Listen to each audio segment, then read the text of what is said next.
Good morning, everyone, to SBS SME Safeties and DTV's workshop on smart textiles standardization. We are supposed to have around 50 people attending now, and we are still lacking a few numbers here. So maybe we give it another 1 or 2 minutes before we actually start. And I already see more people joining, so we are getting there. But maybe for those that are already here, maybe it's time to grab a coffee in these 2 minutes, and then we will actually start with our presentations.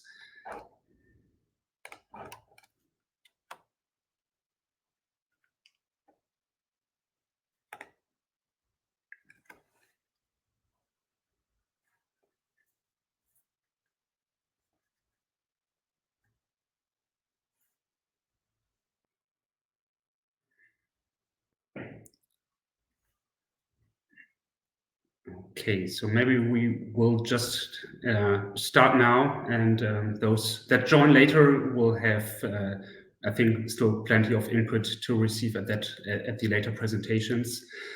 Today's topic is smart textiles standardization, a topic that will significantly impact SMEs in the textile care sector in the years to come. And product standards are, of course, important for defining requirements for durability, for example, and also repairability of smart textiles.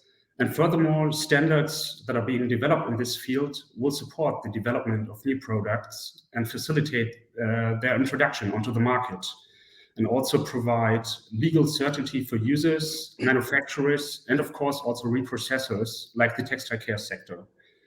Commercial laundering is an everyday reality for millions of textiles, such as personal protective equipment, workwear, and textiles used in healthcare. And these fields also offer perspective for the wider use of smart textiles.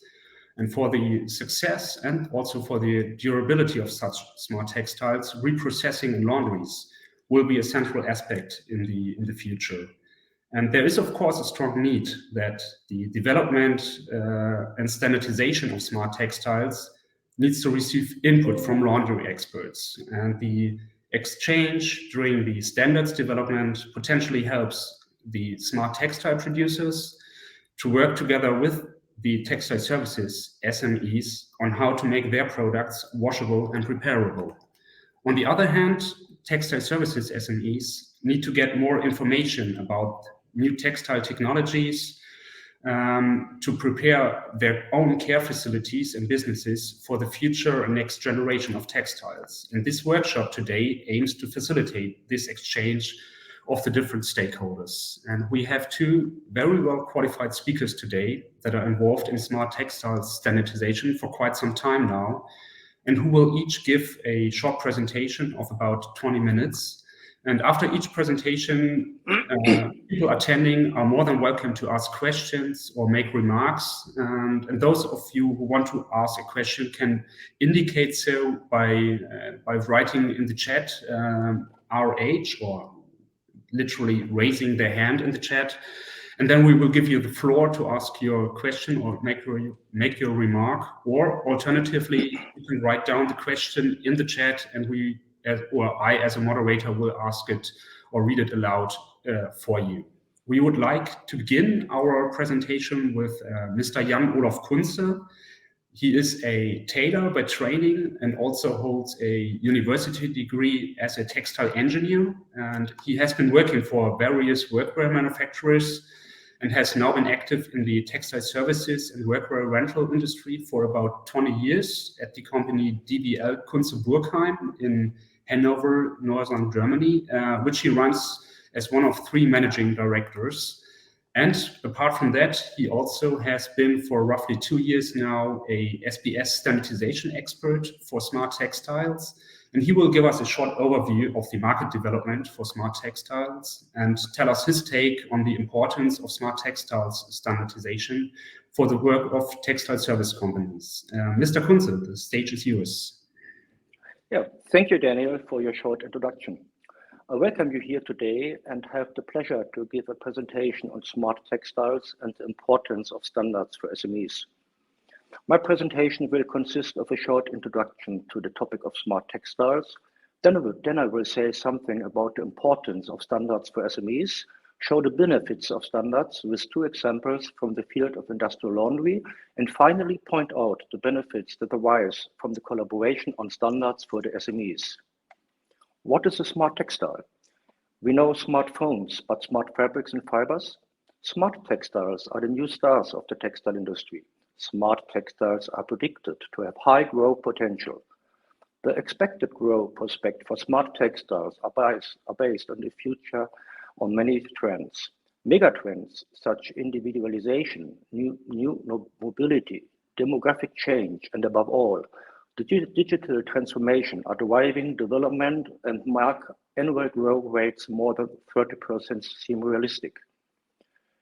In 2018, the market for so-called smart textiles was estimated at a global volume of around $1.3 billion US, and it reaches a volume of $3 billion in 2021.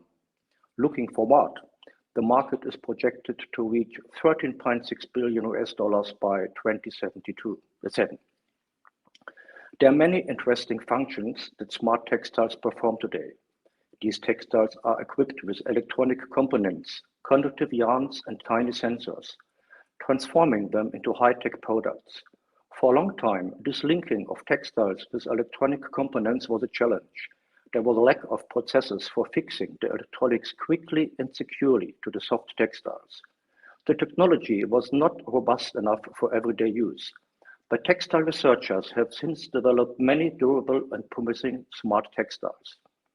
The spectrum of application is diverse.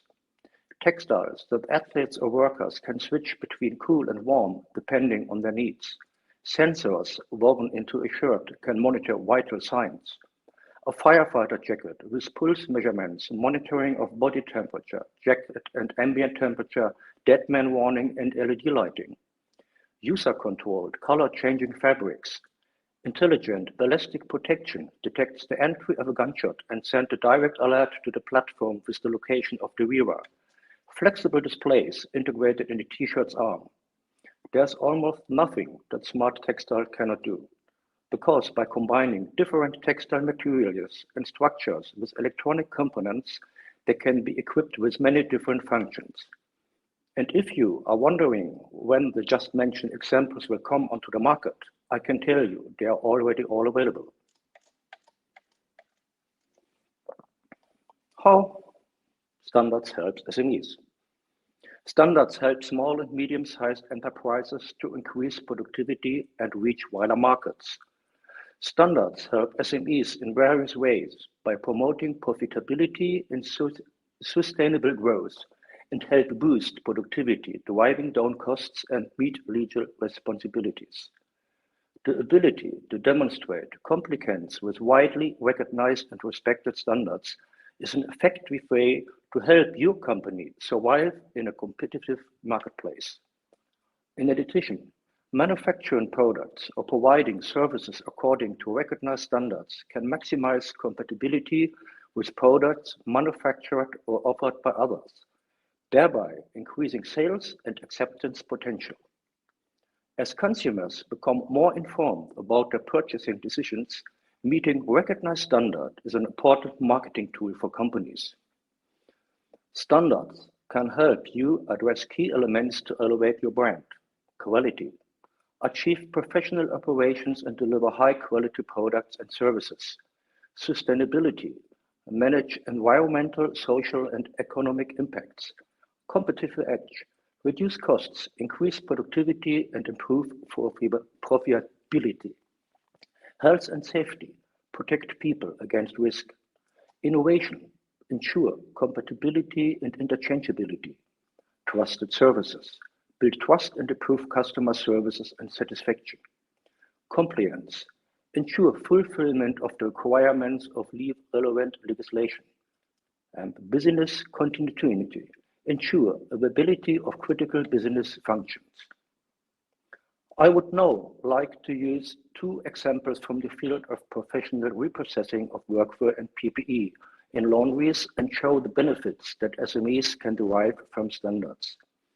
First of all, I would like to use the example of the current work of CEN TC 248 Worker Group 31 to show how unnecessary costs for SMEs can be avoided by means of standards.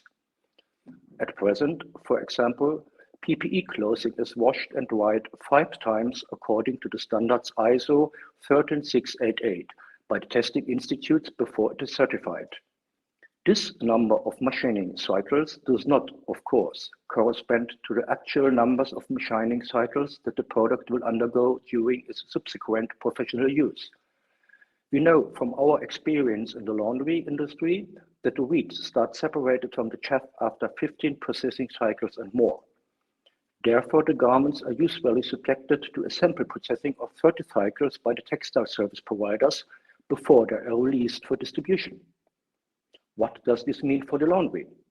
Before each product launch, you have initial costs that could be avoided if a realistic number of processing cycles were already included in the standard for the testing institutes. When the experts of CEN TC 248 Working Group 31 discussed the requirements to be formulated in the document Smart Textiles and Electronic Textiles, the aspect of reprocessing cycles was also discussed. In order to realistically represent the long-term influence of the parameters temperature, mechanics, chemistry, and time, which are significant in the laundry, a trial treatment of 30 cycles was recommended in the document of the manufacturer's certification bodies for smart textiles for professional use. This is all more important because the complexity of smart textiles means that higher purchase prices can be expected and sample processing will lead to higher costs. By setting rules in a standard, we can avoid these unnecessary costs. Secondly, I would like to use the example of RFID technology to show how a standard can form the basis for cross-industry use of all RFID products on the market regardless of the manufacturer. In the area of rental workwear, all garments are marked in order to be able to assign them to a respective customer and user.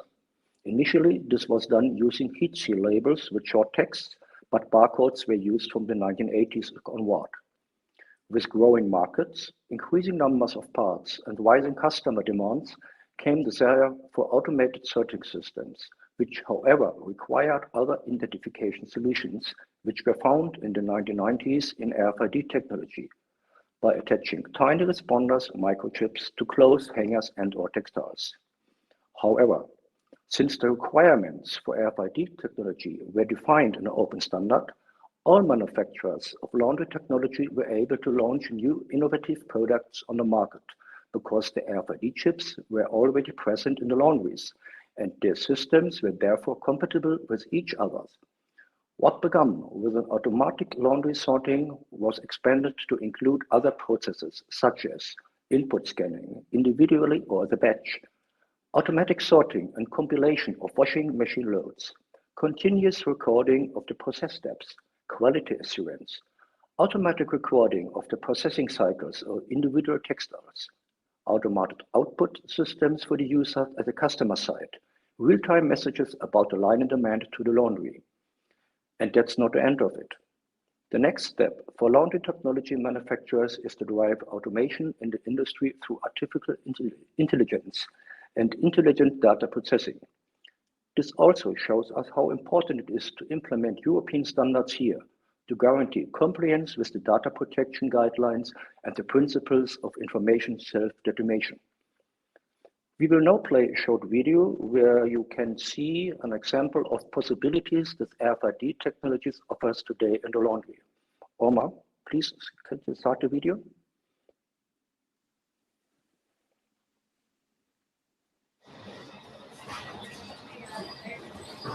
The overall aim for the machines is to decrease the manual handling that is required, increase the speed and precision of which the sorting and handling is done with, and reduce the damage to machines, but also increasing the operator safety.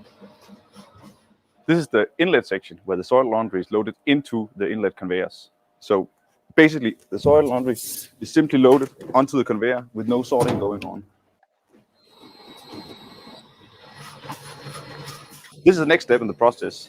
The machine separates the garments into single pieces that can come out of the conveyor. The current rate of separation is 1,500 items an hour. The reason we need this separation is in order to handle each item individually, to read its chip, to check its pockets, and then sorting it correctly. After the separation step, we identify each item by its RFID chip. This gives us a unique identification for each individual garment to be able to sort it according to the customer's criteria. This machine is our biggest, that has 3 different types of RFID technologies, the HF, the LF, and the UHF, to handle different chips.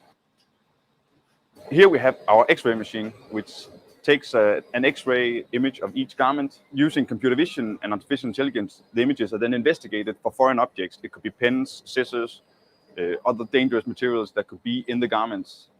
We want these to be rejected out of the system underneath, and the rest can be then transported onwards.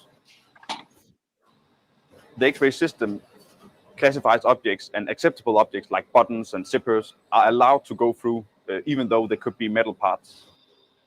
The benefit of having an X-ray in a laundry is you'll have all your foreign objects rejected instead of having them carried on into the wash process. This reduces the damage to machinery as well as the garments, but also increases the operator safety. The last step in the automatic processing of the soiled garment is the sorting system. It will distribute the items into the bin assigned by the RFID reader. Compared to having manual sorting, this is faster, requires less manual labor, but it's also more precise than humans basically can do it.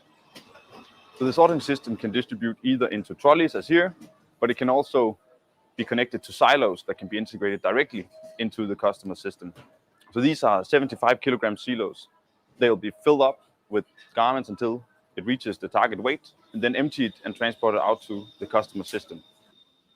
The benefit of the silo is that it can be integrated directly to the belt or bag system of the laundry, meaning that you don't need any manual handling after the washing process is over.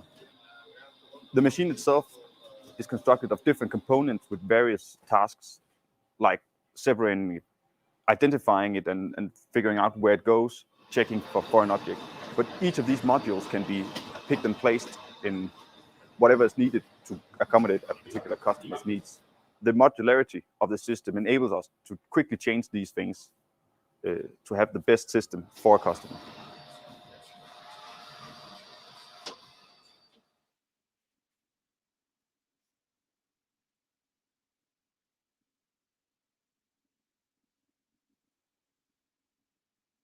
Yeah, thank you, Omar.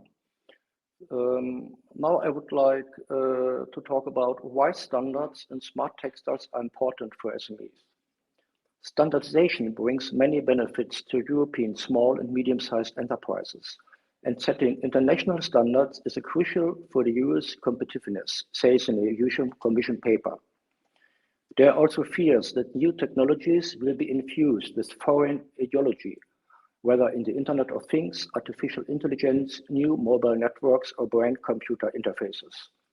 And last but not least, European-style standards make it easy for local companies to sell products all over the world. In cases where the standards do not come from the EU, it may be necessary for companies to adapt their products at a great expense. As you see, the use of standards can help small and medium-sized enterprises to reduce costs, improve their innovative capacity, and enhance their competitiveness. The European Commission supports SMEs' participation in the standardization process and aims to raise awareness about how they can get involved. Benefits from participating in standardization. Get involved. A European standard is shaped by those who contribute to its development. This is why your input can make the difference when drafting a standard. The additional participation in standards development allows you to network and gather information, giving you critical advantages in developing competitive and innovative products that meet your customers' need. To name a few, participating in standard making process provides you with knowledge and time.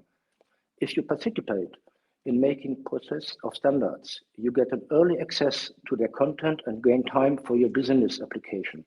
Influence.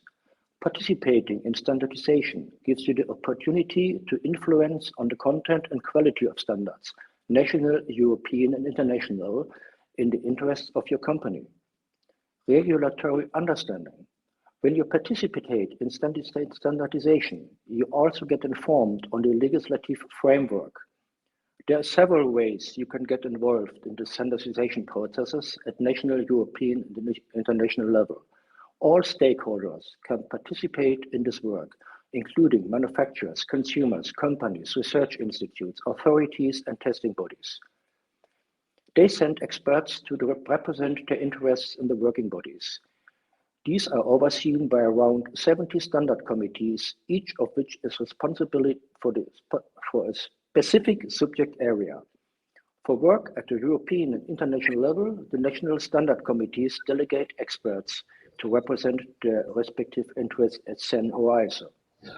Thank you. Thank you very much, Jan, for your presentation. And of course, I would like to extend the floor to the audience as well. So if you guys have questions, just write them down in the chat, or raise your virtual hand so we can give you the floor. But if that's not the case and you don't have questions for the moment, there would also be the option to raise questions after our second presentation. But maybe, Jan, I of course have prepared one or two questions for you. Maybe from your experience, is textile services at the moment represented enough in the standardization process for smart textiles? So how many colleagues of you have you seen at the meetings, or would you like to receive more input, more support from other laundry experts for your work? I hope I don't miss anyone, but I think from the German side, I can talk about 4 colleagues which are involved in this. But if you think we have 27 member states in the European Union, and I think we still have potential here. Okay, so that's an open call to other European participants in this workshop to get more involved, also to give feedback in the standardization process. Maybe speaking less about the standardization and more about the technology itself, do you see potential or maybe also added value for the sustainability of the textile care sector or the textile sector in general with the wider use of smart textiles? I could imagine that complex smart textile system will have longer service lives due to their procurement costs and will be more sustainable in this respect. On the other hand, of course, we also have to consider recyclability. If this is not the case, we will have a negative effect to sustainability in the long term. But since we are at the beginning of the development, I'm confident that we can solve this problem through standards. Okay, thank you very much, Jan. As of now, I don't see any specific questions regarding your presentation, but maybe that will come up at a later stage. So maybe we can continue with our next speaker, which is Dr. Karin Euffinger, and she studied chemistry and material science in Germany and the US and obtained her PhD in solid state physics at the Ghent University in Belgium. And she afterwards joined the Textile and Plastics Research Institute Centexbel in 2008 as a research scientist. And in 2009, Dr. Euffinger started her involvement in standardization with taking up the convenership of ZEN TC 248 Working Group 31 on smart textiles and electronic textiles. And in 2015, she also took over the function of the Standards and Technical Regulations Manager at Centexbel, which includes involvement in various technical committees and working groups on ZEN and ISO level. And she is therefore also currently the convener of ISO TC 38, Working Group 32 on smart textiles, for example, and also holds a liaison to IEC on wearable devices and e-textiles. And she will give us an overview on the current work that is being carried out in the standardization working groups connected to smart textiles. And she will also touch on standardization topics that will shape the standardization work in the future. Please, Karin, the floor is yours. Thank you very much for your introduction, Daniel. I will share my screen.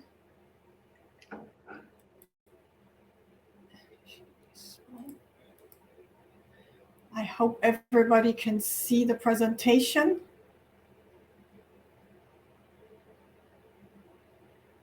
And hear me? Yes, everything works fine. Thank you. Thank you very much.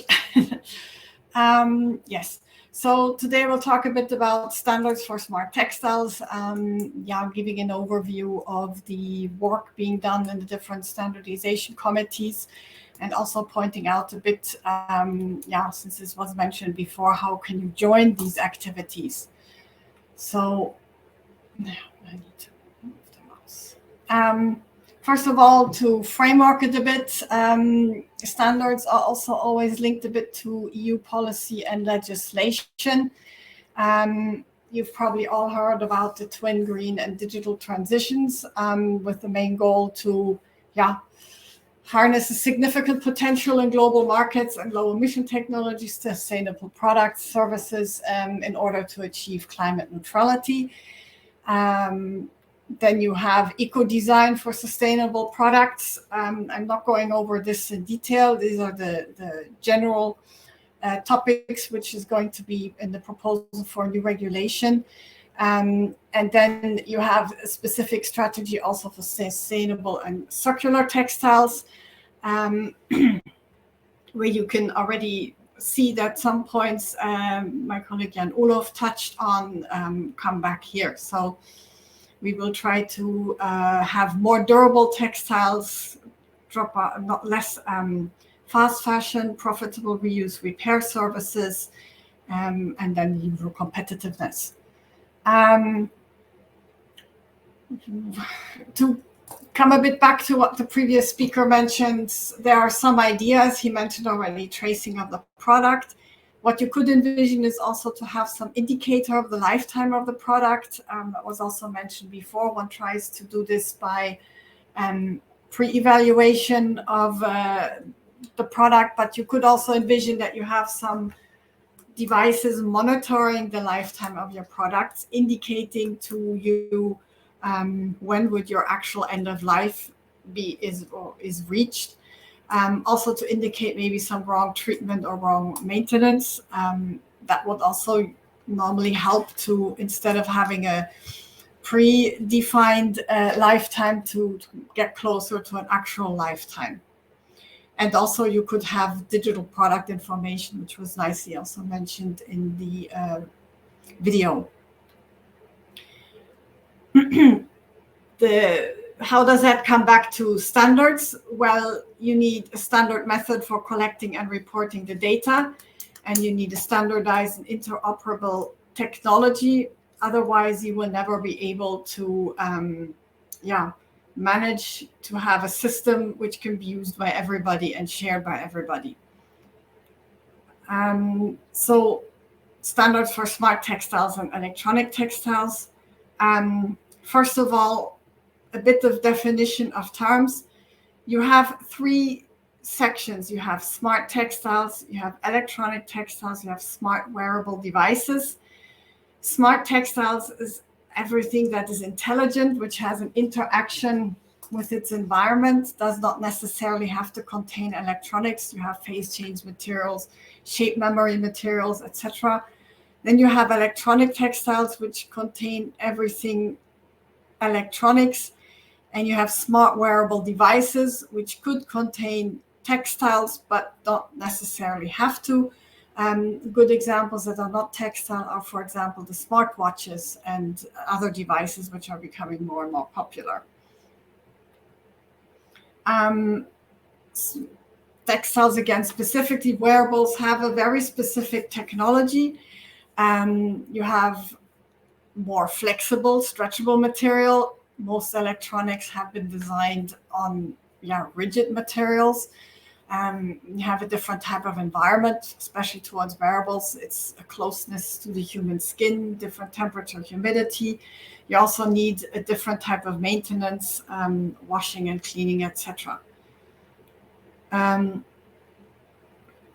So there are some very specific standardization needs. You have textile and textile products. You have smart materials. You have electronics and components and devices. Smart textiles are not just a lump sum of, we just take the three different parts and put it together. But by creating this new type of product, you actually have to also, address them in a different way. It's not just a lump sum of the individual parts. So that also is then reflected in the standards needed to characterize and these devices. So when I started the working group in 2008, we actually had to first start with a bit of defining the field, identify then the missing links between these different fields, start with some very general developments, very simple first standards, simple as testing the electronic conductivity of like a yarn, because that doesn't behave the same way as a cable. Then we moved slowly on towards more complex standardization standards, products, and also offering support to product-specific standards. And then, assist a bit also with identifying the different applicable EU legislation and how you can apply and demonstrate conformity with it. Because again, a smart textile or even an electronic textile is not just a simple electronic product and not a textile product. So there are 3 committees active in this field. I tried to make a bit an overview. They were already all mentioned. The first one is a CEN committee, CEN working group, CEN TC 248 working group 31, smart textiles and electronic textiles. Then in ISO, we have a corresponding group, ISO TC 38 working group 32, smart textiles. There we have to focus on smart textile because in IEC, we also have a corresponding group under TC 124 wearables, working group 2 e-textiles. There are links between the two. The CEN and ISO working group work together under an agreement which between CEN and ISO is called a Vienna Agreement. And we also have established a specific type of cooperation between the ISO working group and the IEC working group. So that leaves us between the CEN working group and the IEC working group. We have a kind of an indirect link, but we kind of, since I'm convening as well the CEN as also the ISO working group and participating in the IEC working group, I make sure that we link our activities and with time we're increasing our cooperation. So first a bit the background, as already mentioned, the CEN working group on smart textiles and e-textiles was established in 2008. First, we addressed the standardization needs of smart textiles and or e-textiles. We mapped the area. Our first focus was on smart textiles in general. And as I mentioned, the first document we wrote was a kind of a roadmap. Where would we have to go with standardization? From this report, we identified some needs on what we should tackle as the first steps, which you will see then when I give the list of publications. We also then realized that since in in Europe, there was nobody dealing with electronics textiles. We enhanced our scope to really specifically include the electronic textiles. So we focus now on both smart and electronic applications, looking at the materials, looking at properties, also some components. And we also try to do some general guidance and modified, working also on test methods to characterize these materials. So as mentioned, this first document was then adopted. That was the first TR we wrote, has also been adopted now as a CEN ISO TR, so it went international. We then also published a document on the linear electrical resistance of conductive tracks, as I already mentioned, a yarn or any other track knitted into or embroidered onto your textile, because this is one of the key elements in any electronic circuitry. We then in parallel also worked on a standard for phase change materials. We then moved on in cooperation with ISO to have a non-contact method for sheet resistance. This is then more for surface area. And then in cooperation with CEN TC 162 for protective clothing, we developed a standard for heat and flame protection for the requirements of garments with integrated smart textiles and non-textile elements. The focus of that document was only on what happens to your, to test what happens to your protective garment when you integrate these smart textile and electronic elements, and not focusing on replacing any protective properties. That we hope to be doing in a second step. Under drafting, we currently have a document, textiles and textile products, specifically focusing on the integrated electronics and ICT. Definitions, characterization, application, and standardization needs. We have there a nice overview of different test methods that could be applied for these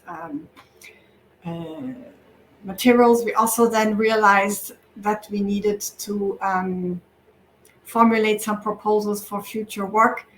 The last four, basically guidelines for sustainability and circular economy, some guidelines for certification, guidelines on data handling, data protection, and also, the last one is a recycling system facilitating sorting of textiles. It could also be of application for your sector. These 4 items came from that technical report. What we've also been discussing on is to evaluate light emitted from illuminated clothing, including also the evaluation of visibility. This would be work related to another standard which would be taken up also again under the protective clothing for the high visibility clothing. There they would like to also include active illuminated clothing, but there they need the measurement method for evaluating the illumination. So there we would be working complementary.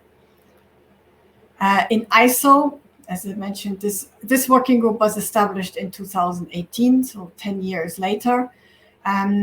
Here the focus is, as I mentioned, more on the textile properties themselves, leaning also very strongly on the work in CEN.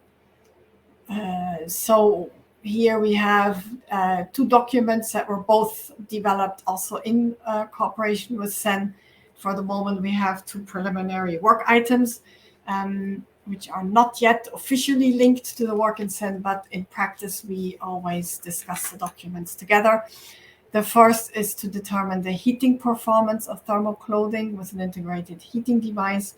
And the second would be to determine the screen touch property, for example, gloves, which you can use for manipulating a touch screen.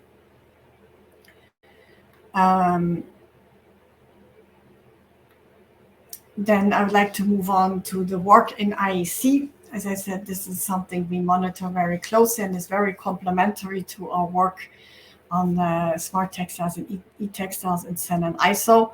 They focus really on the electronic properties, materials specifically for these electronic properties, and also on wearable products. While in SEN and ISO we focus on textile products, which may or may not be wearable. This working group focuses on wearable products.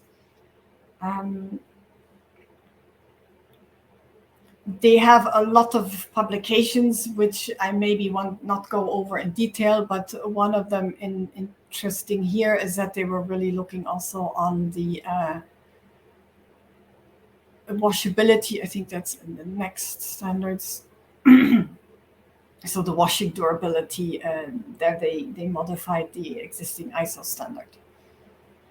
They also have some preliminary work items, like here the test method for performance for wearable heating products. Here they will focus on the electronic device itself, while our group will focus more on measuring the effect of the heating. Then I would like to mention that there is a new SEN committee in planning.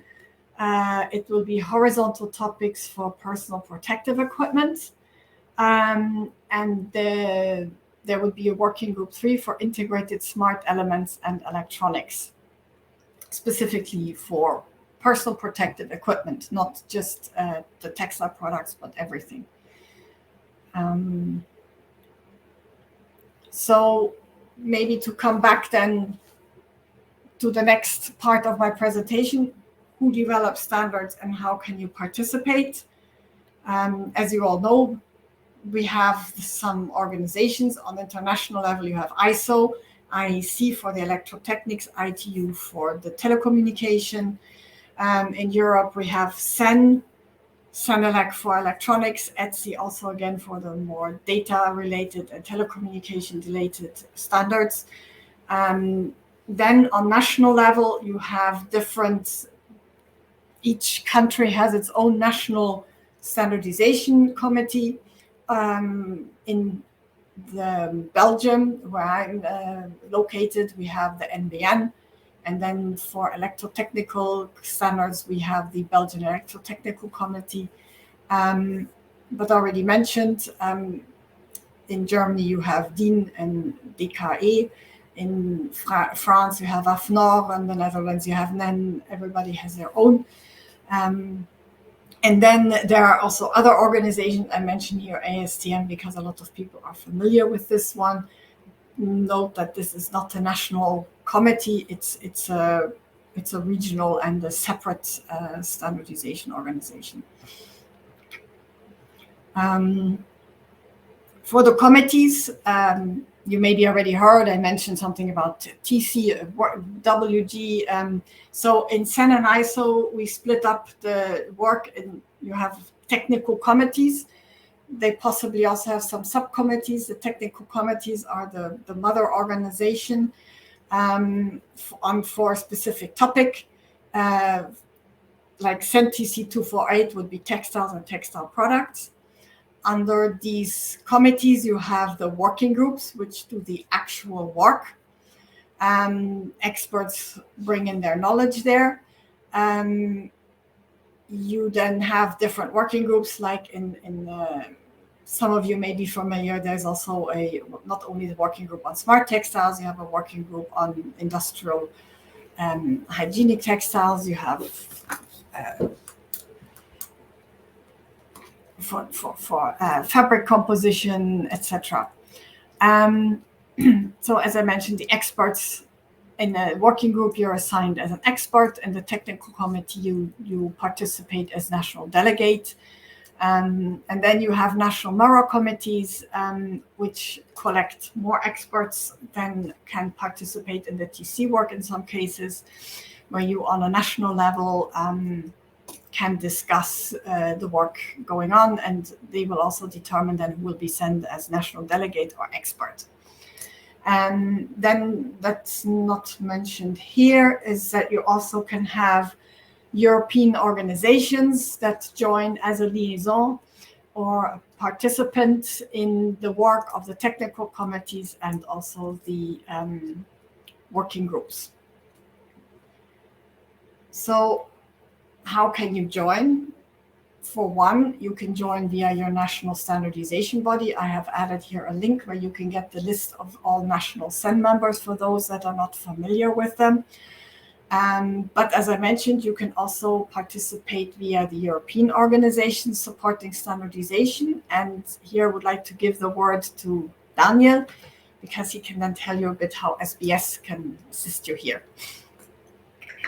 Yes, thank you, Karin, for your presentation, and also mentioning that SBS is a valuable channel to get involved into standardization work, because today's host of this webinar is SBS in a joint approach with the organizations SME Safety and DTV, but SBS as a European association actually supports and finances standardization work.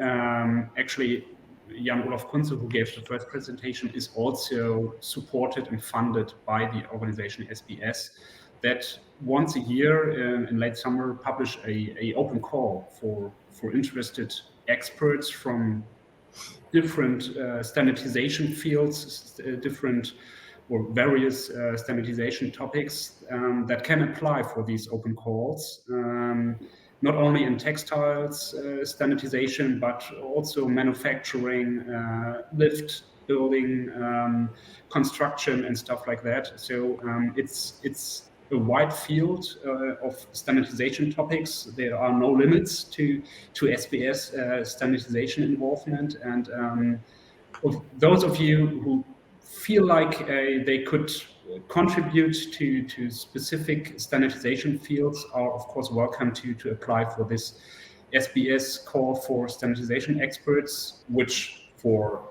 the period 2023 has already passed, but for the funding period of 2024, there is an option to apply for these experts positions in late summer. Exactly, Karin. Thank you very much for your presentation. I don't know do you have more slides? No, I only had in the end the slide with my contact information. So all right. Then thank you very much. Also for making the link to sustainability and also the transition of like the digital and the green transition on the EU level that is being driven. We also have a question from the audience related to that topic. And I don't know, Carlo, you said you could or would like to ask the question yourself.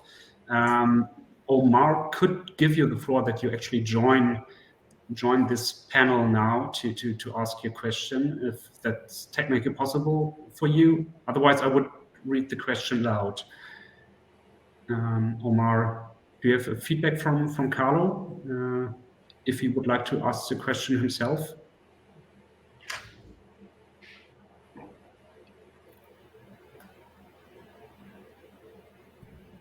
Yes, I think he's getting ready to join, but let's wait for a few moments. If not, okay. Oh, there he is. Okay.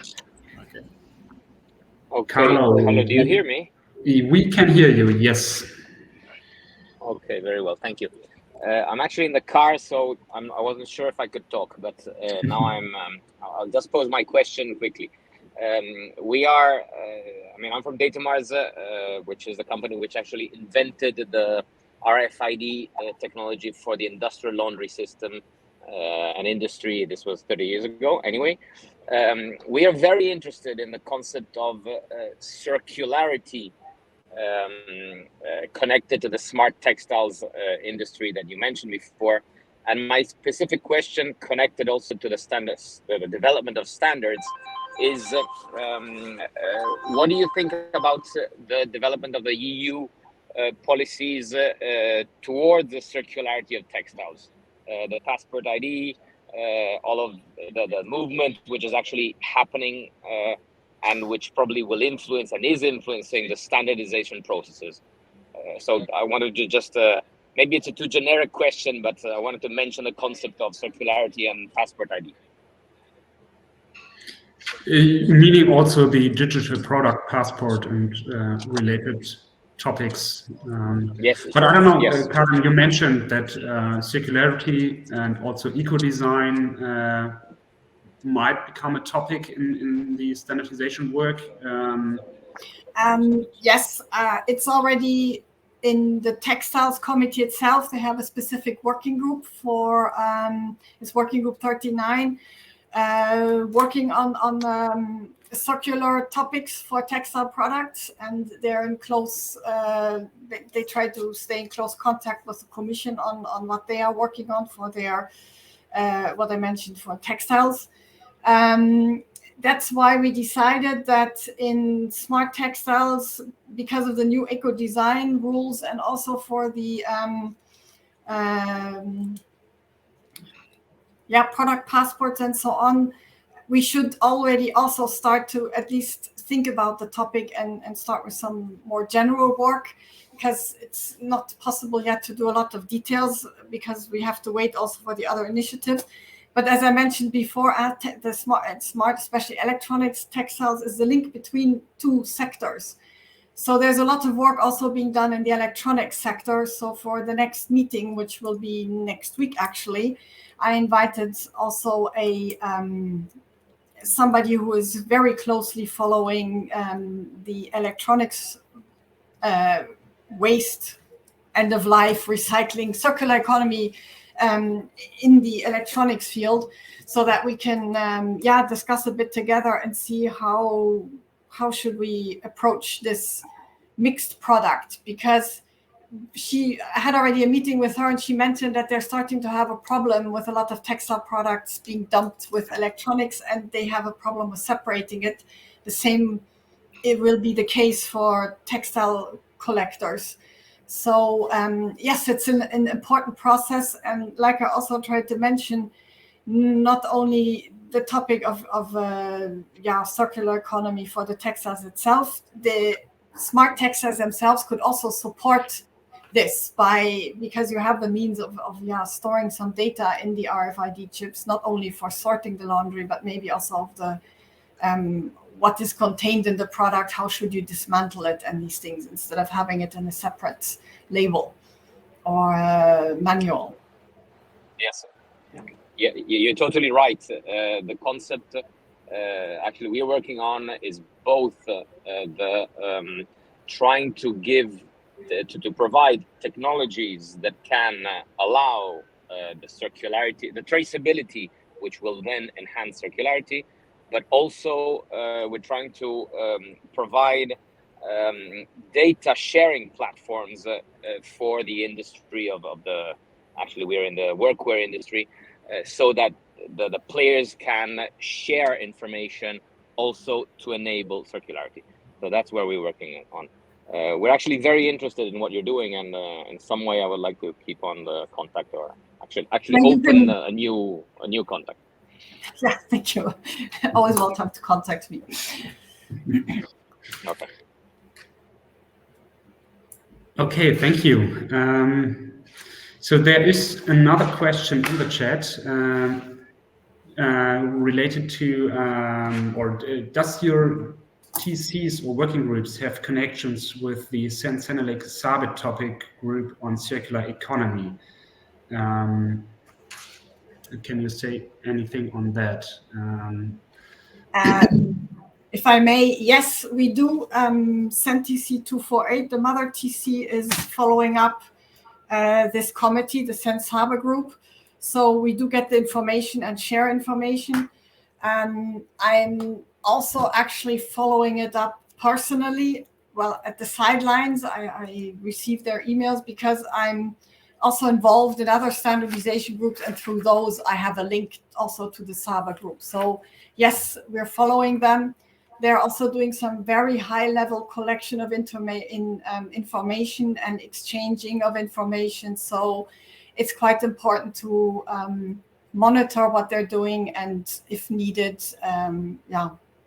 contact them. But like I said, I'm doing this more on the side. It's via other channels. It's especially the Working Group 39, which is involved in there.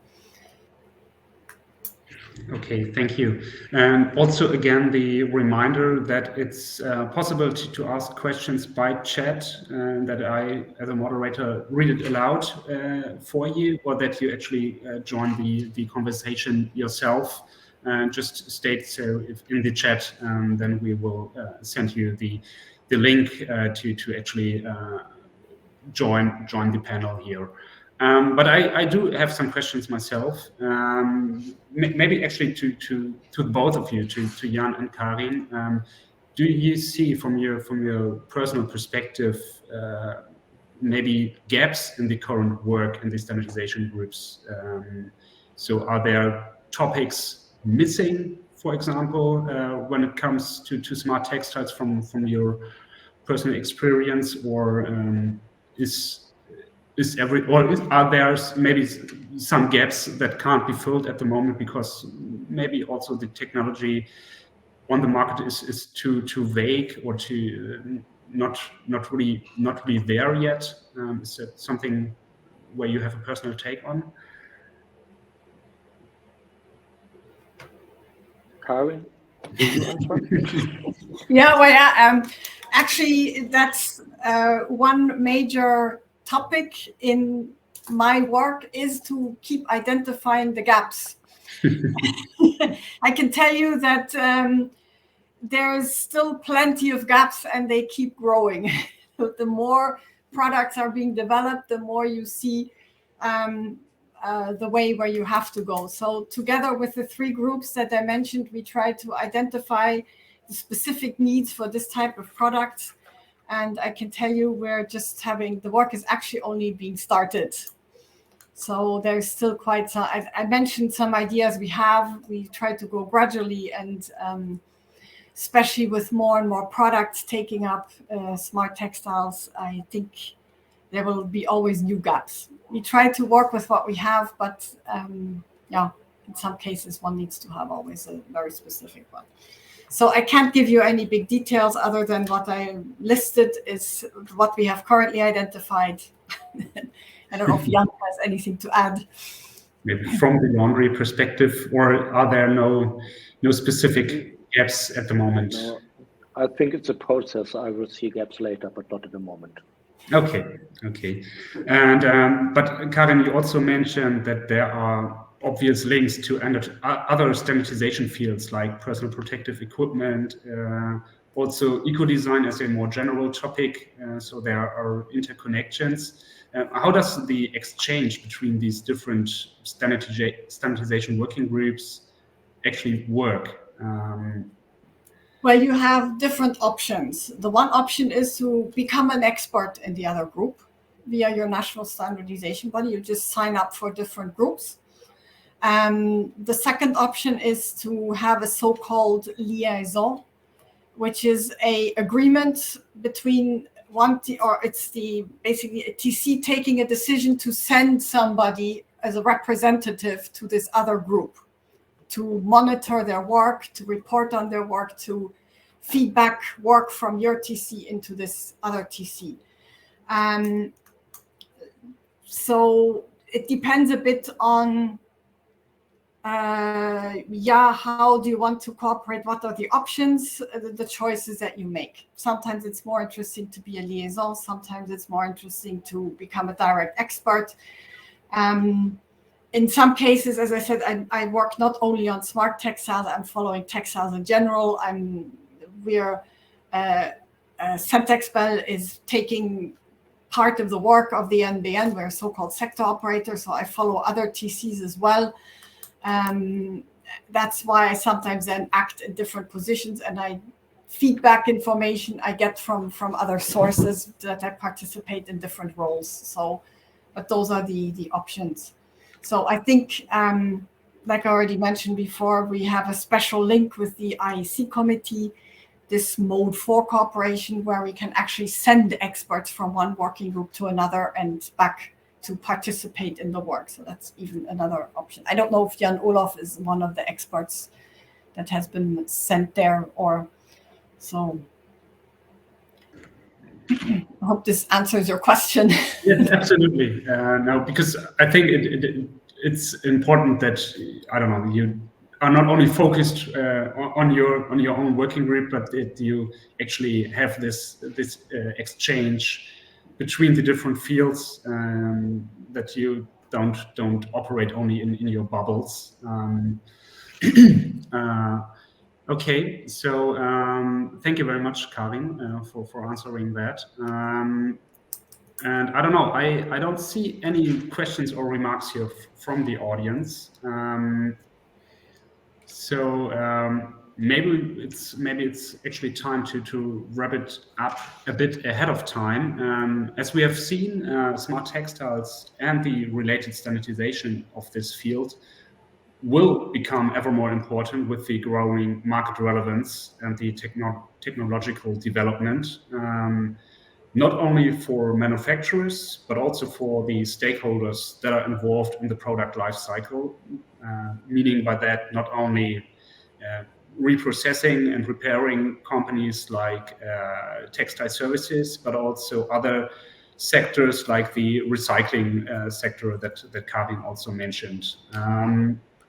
As we have seen, involvement and exchange among the stakeholders is very important.